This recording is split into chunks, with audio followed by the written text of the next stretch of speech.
Hello everyone. So today I'm going to discuss the solutions of Leetcode weekly contest 293. Now let's jump straight into the first problem is find resultant array after removing Anagrams.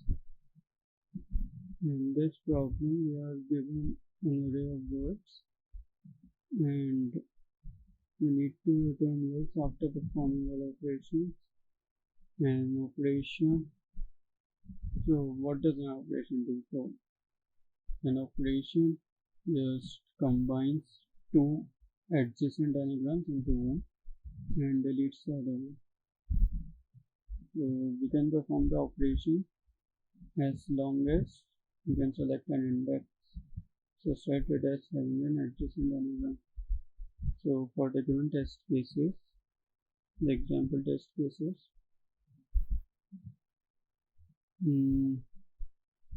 these 5 words are given to us in the first example test case, and for each string I'm having this character frequency map. So all the characters that are present in this one along with their frequencies are stored in their map. And for the first one, like initially this one is empty, so when I will iterate over here, I will check if this frequency map and my previous character map. So why I'm checking this is just to check if the previous word and the current word are both anagrams or no. So two words, so words A and B are anagrams if one is a permutation of another. So if by rearranging the characters in A, I am able to get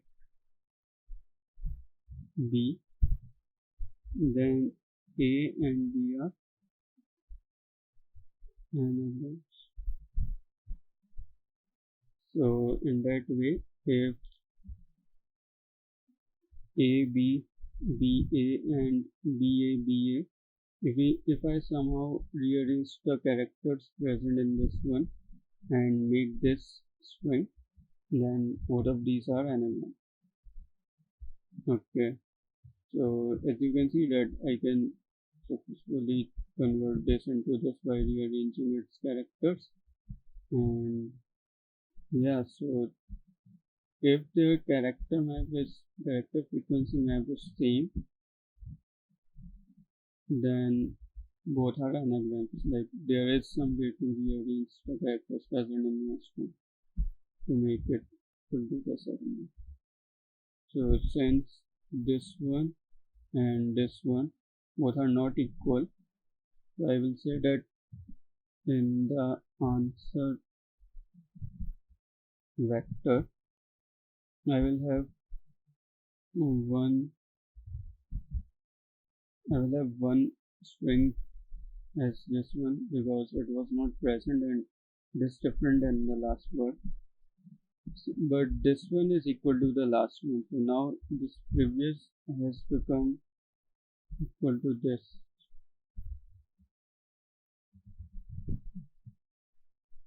And when I'm checking for this one, so yeah, its character frequency map is same as that of P, so we'll do nothing.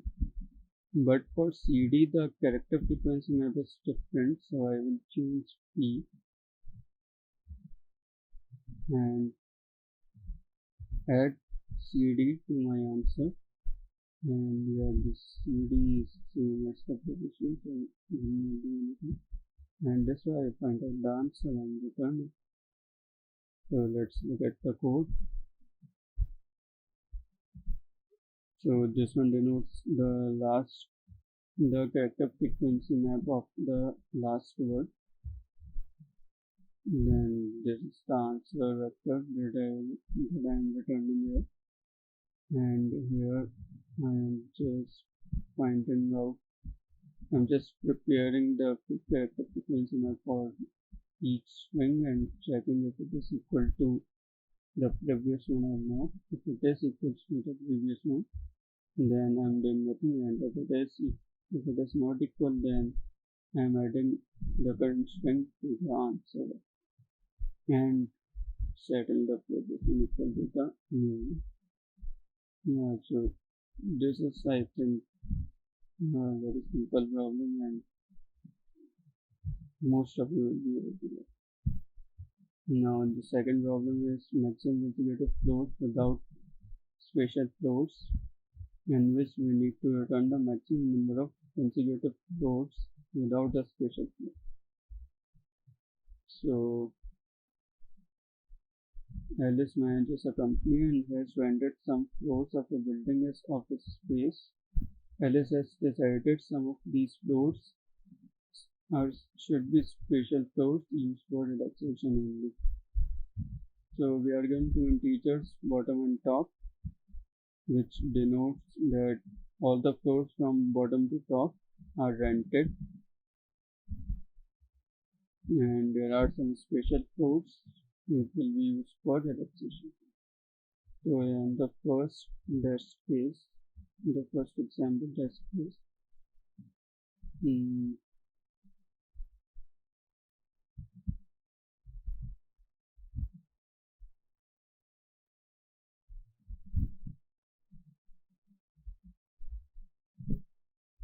so in the first example test case, the value of bottom was equals to 2 and the value of top is equals to 9, and 4 and 6 are the special floats.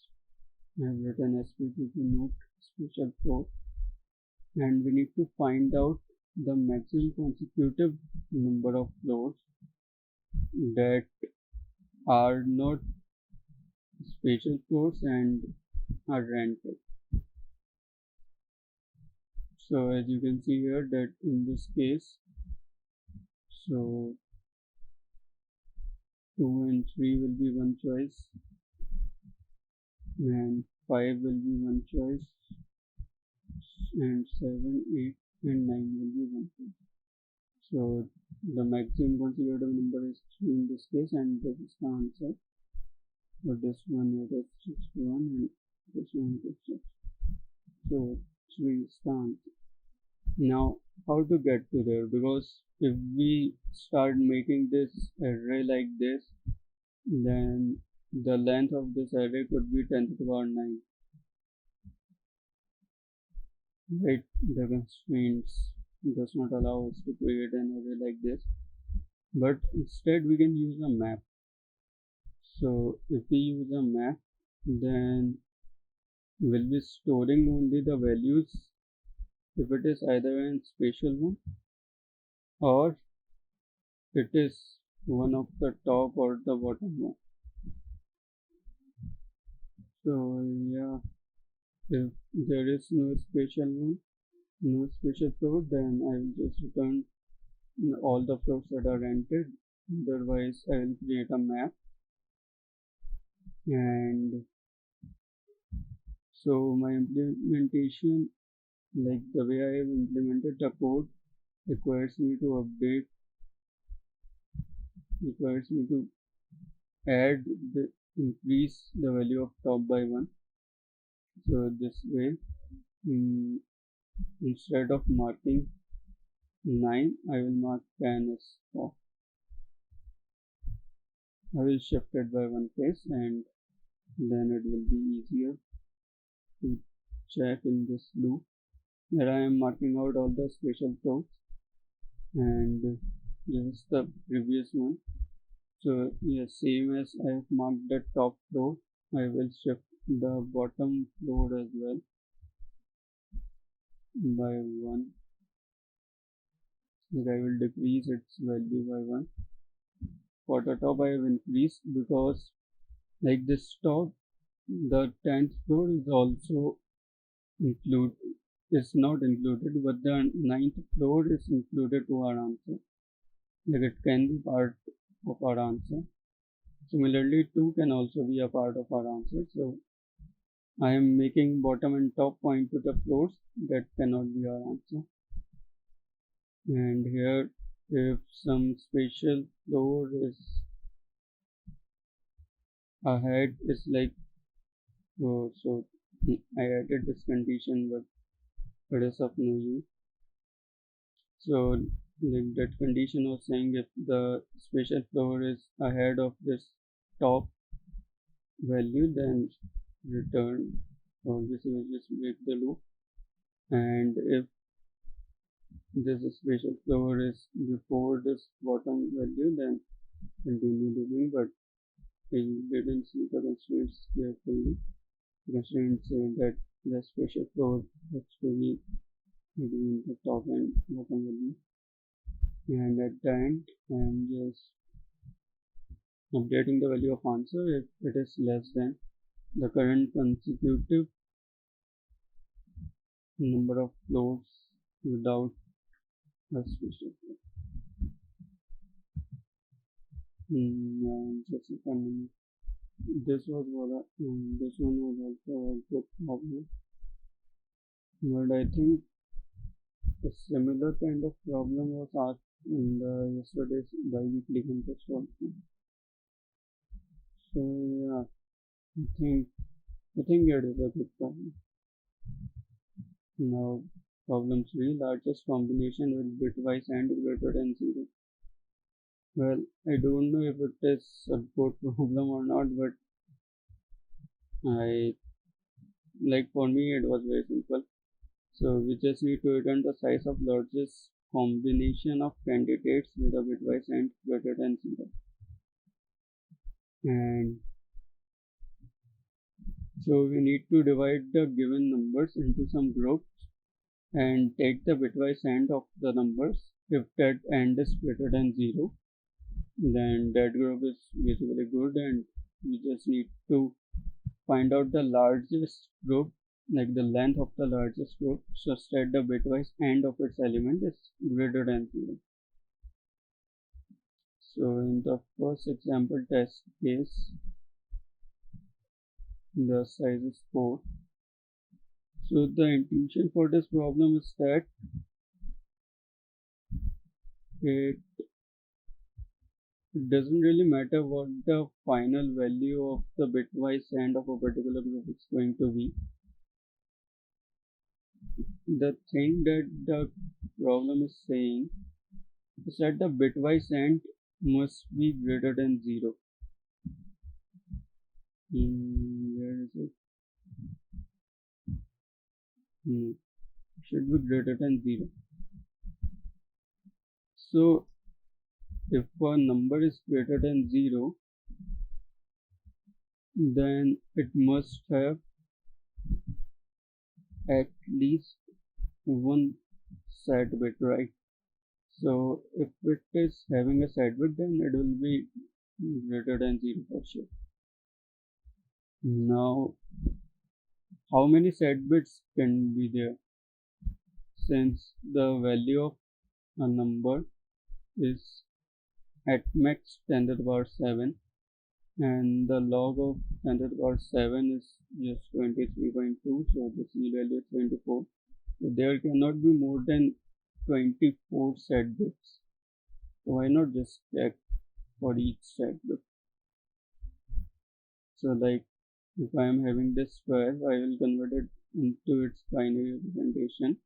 Similarly, all the numbers, for all numbers, I will convert it into their binary form, and then see which bit is set in the current number. So like for 12, the third and fourth bit are set.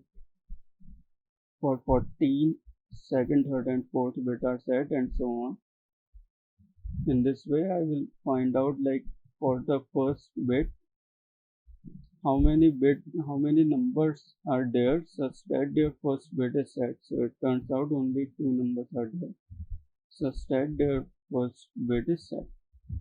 Similarly, for second bit, I am having 3 numbers. For third bit I am having 4, 5 and 6.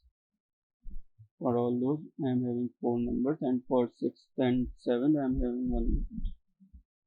So yeah, and just this way, like it doesn't matter how many bits are set, there should be at least 1 bit set. So the answer will just be the maximum of all these values, which is 4 in this case. And yeah, 4 is the answer for the first question. If you see for 8, so the binary representation of 8 is 100. The other number is also 8, so its binary representation is also 1000. And if you just add it, you will get 2 and 000. So the answer will become 10. That's the answer. So as I said, I don't know if it is a good problem or not, but it seemed very easy to me. Maybe because I have solved similar problems before. So problem 4 is count integers and intervals. In this problem, we need to implement a data structure, and two methods will be there. One will be to add a set of intervals. The other one is to query the number of integers that are present in at least one interval. And yeah, the first method is called add, and the other one is called count. And if we look at the example test cases, so first we are performing the add operation and passing in 2, 3, then 7, 10, then 5, 8, and at the end the value of count, the return value of count is coming out to be equal to 8. Okay, so let's look at some explanation here. So when I'm adding 2, 3, so like how I solve this problem is that when I'm adding 2, 3, so for the data structure part I am having a normal set, which is like the standard template library one set. So when I am adding 2 to my set, I will add 2, 1 and 3 plus 1, minus 1. So this way 4, minus 1. So currently nothing was present in my set, so I just added it easily. Now I am adding 7, 10. So when I am adding 7, so 7 is just ahead of this 4. Like when I will check if there is something present which is greater than 7, 1, or let's say 7, minus 2, then there is nothing. So I will just add it, then 5, then 10, 11, minus 1, and yeah, now we need to perform the add operation, the count operation. So when I added this 2, 4, I am also having a answer variable. So at the time of adding 2, 3, I will also increment the value of answer by 2, which is nothing but 4 minus 2. Okay. Now at the time of adding 7, 11, I will increment its value by 11 minus 7, and it will become 6. Now when I will add 5, 8, so if I just add 5, 8 like this and also increment its value, the value of answer, like 9 minus 5, so it will become 10. So it will be incorrect, right?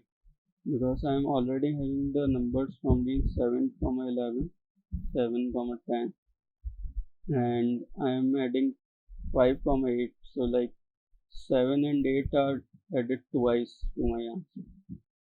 So yeah, what all cases can be there? So one case could be like this: when I'm having these two ranges in my current set, and the one that I'm adding is like this, or this, or this. So if it is not touching in any other range, then it is this case. This case is quite simple. I'll just add this range to my answer and as well as to myself. Like there is no need to remove any range which is present in the set. In this case, I am having these three ranges and adding a range like this, which is starting at some point which is currently not present in the set and ending at a point which is already present in the set. So in the current case, I will merge these two ranges and expand this one, so it will become like this. Like these all cases I am just telling you for the implementation purpose, and in this case it is like starting at a point which is not present in the set and ending also at a point which is not present in the set,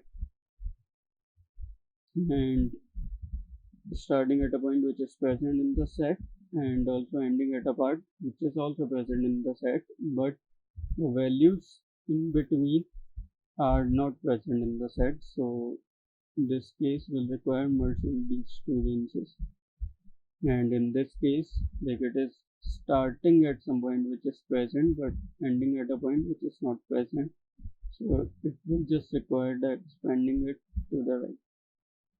So yeah, these are roughly 5 corner cases which we need to take care of, and in the code I have added these conditions.